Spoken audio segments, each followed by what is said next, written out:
চা পছন্দ করেন না এমন মানুষ হয়তো খুঁজে পাওয়া যাবে না। বেশিরভাগ মানুষের পছন্দের তালিকায় যেটি থাকে সেটি হচ্ছে দুধ চা। কোনো চা পাতা অতিরিক্ত ফুটিয়ে তার সাথে দুধ মিশিয়ে ফুটিয়ে গ্রহণ করা হয়, সেটি বিভিন্ন স্বাস্থ্য ঝুঁকির কারণ হিসাবে কিন্তু চিহ্নিত করা হয়েছে।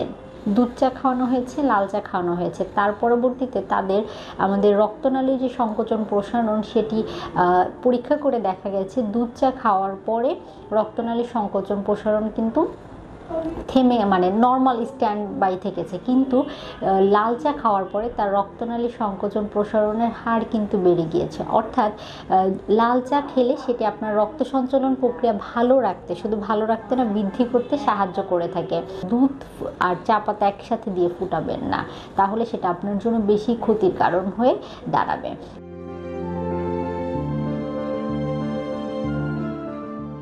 চা পছন্দ করেন না এমন মানুষ হয়তো খুঁজে পাওয়া যাবে না। বেশিরভাগ মানুষের পছন্দের তালিকায় যেটি থাকে সেটি হচ্ছে দুধ চা। কিন্তু আপনি জানেন কি, অতিরিক্ত দুধ চা গ্রহণ করলে সেটি আপনার বিভিন্ন শারীরিক জটিলতার কারণ হিসাবে চিহ্নিত করা হয়েছে বিভিন্ন গবেষণায়। অপরান্তে লাল চা নিয়মিত গ্রহণ করার মাধ্যমে সেটি আপনাকে বিভিন্ন ধরনের স্বাস্থ্যগত উপকারিতা দিয়ে থাকবে।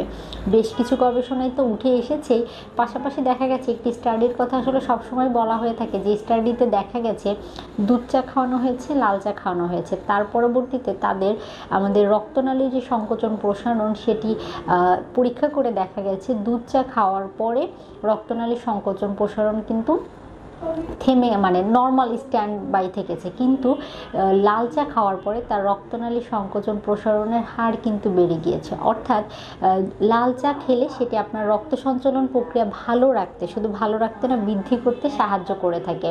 এছাড়াও যে ধরনের উপকরণ আমরা যদি বিভিন্ন ধরনের মশলা মিশিয়ে লাল চা গ্রহণ করি, সেটা আমাদের বিভিন্ন সমস্যা সমাধান করতে সাহায্য করে থাকে। পাশাপাশি যখন কোনো চা পাতা অতিরিক্ত ফুটিয়ে তার সাথে দুধ মিশিয়ে ফুটিয়ে গ্রহণ করা হয়, সেটি বিভিন্ন স্বাস্থ্য ঝুঁকির কারণ হিসাবে কিন্তু চিহ্নিত করা হয়েছে।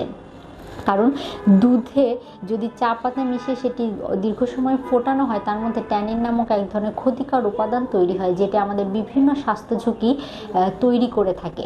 তাই অবশ্যই চেষ্টা করতে হবে লাল চা গ্রহণ করার জন্য। আর দুধ চা যদি আপনি গ্রহণ করতেই চান, তাহলে অবশ্যই দুধটা ফুটিয়ে লিকার চা পাতা, যেটা আমাকে বলি চা পাতা পানিতে ফুটিয়ে তারপরে সেটি দুধের সাথে মিশিয়ে গ্রহণ করবেন। দুধ আর চা পাতা একসাথে দিয়ে ফুটাবেন না, তাহলে সেটা আপনার জন্য বেশি ক্ষতির কারণ হয়ে দাঁড়াবে।